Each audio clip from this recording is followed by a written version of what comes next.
গতিকে এইখিনি ইয়াত মই 3টামান পিঁয়াজ লৈছোঁ আৰু নহৰু কেইফুটিমান আদা এডোখৰ আৰু অকণমান জিৰা পাউডাৰ মই ইউজ কৰিম, এইটো কৈ থৈছোঁ।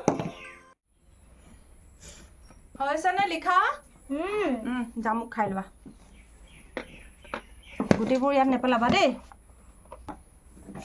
তেল দিলোঁ, ইয়াত বেছি তেল নালাগে, গতিকে দিম। গতিকে পাউডাৰ জিৰাটোকে ল'লোঁ।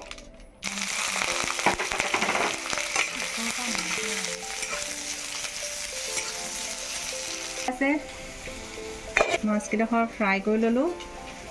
আদা নহৰু পেষ্টখিনি অকণমান একেবাৰে অকণমান দিছোঁ আৰু 4 কলি নহৰু আছিলে, এটুকুৰা আদা, বছ সিমানে। ইয়াতে মই এইটো পেকেট জিৰা এনেই নাখাওঁ মই কোনোদিন, অকণমান ভাজিত কেতিয়াবা দিব হ'লে আনি ৰাখোঁ আৰু আমনি লাগে পিচিবলৈ, গতিকে অকণমান এড কৰিম, চাব দেই।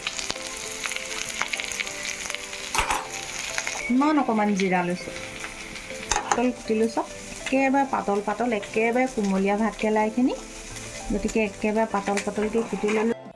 জীবন এদিনীয়া জীবন, দুদিনীয়া জীবন, কচু পাতৰ পানী, কি লৈ আহিবা, কি লৈ যাবাগৈ, যাবাগৈ লাগিব এৰি, জীবন এদিন।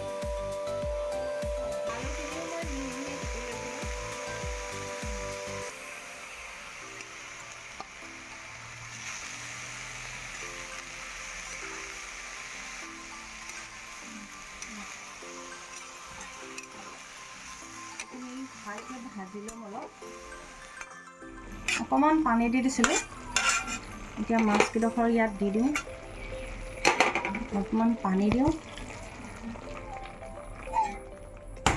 অলপমান খোৱাৰ সময়ত এইখিনি মান ধনিয়া ৰাখিছোঁ, মান ধনিয়াখিনি কাটি দি দিম।